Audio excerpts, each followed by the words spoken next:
I'm Dr. Bill Johnson. I'm here with Dr. James Davis at Innovations Medical, and we're talking about stem cells for low back pain, which we think is one of the more exciting ways to help patients with their pain.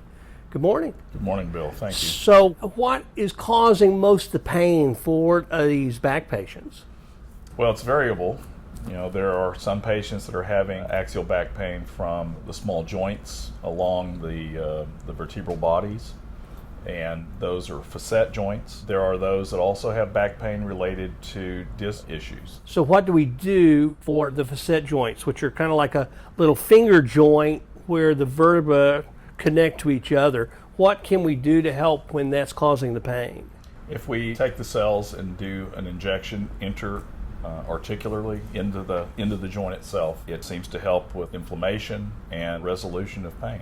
So how long does it take for them to see a response? My experience has been quite good. I would say within the first 4 to 6 weeks. And how long have they been seeing a good response? The ones that I have treated in the past at this point are still good. So it's a long-standing pain. It's one patient, we treated her neck pain. She had facet joint problems there. I know I'm kind of switching from the back to the neck. We did this back in 2015, and she's still getting benefit. Oh, very good. How does the patient know typically if it's a facet joint that's bothering her? What kind of studies do you need? Well, a patient's not necessarily going to know, but she needs to have someone do an exam. What I look for is tenderness over the joints. The kind of things that increase the pain would be to put pressure on those joints by extending the back or extending the neck.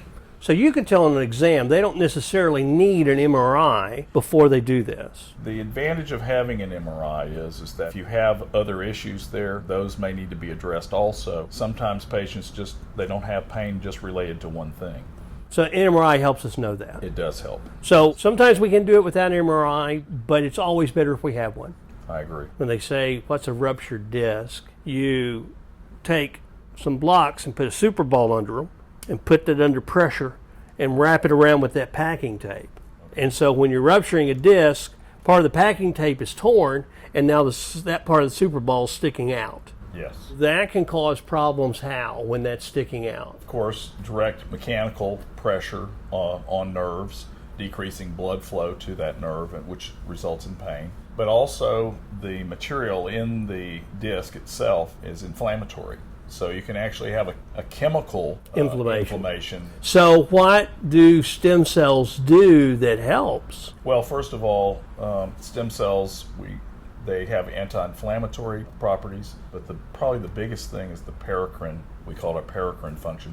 They release little vesicles that have growth factors, also have anti-inflammatory factors, and also will instruct the cells in the area to begin making those same sort of...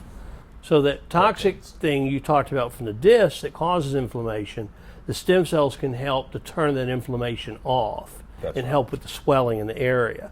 What does that do for the pain? The inflammation that's causing the pain, they'll decrease it. Have you had a good experience with disc disease and stem cells? I have.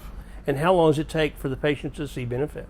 Again, usually within 3 to 6 weeks is what I see. You have a patient and you really need an MRI to help guide how to put the injections in or to know what's going on. How would a patient best go about getting that MRI? Well, it depends on the patient. Sometimes there are certain health plans that require a primary care physician to do that for them.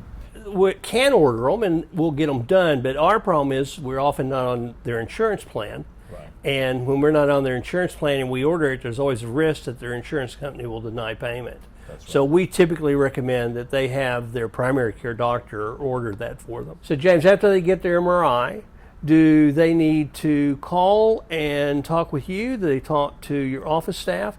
I know at our office, we typically have them talk to one of our trained consultants so that they can make sure that they have the information they need and we can fill in the gaps. What do you do? Well, I actually have a nurse that's put in charge of the regenerative medicine things that we do. Her name is Tessa, and if someone would just call our number and ask for Tessa, then she can take it from there. She'll take it from there.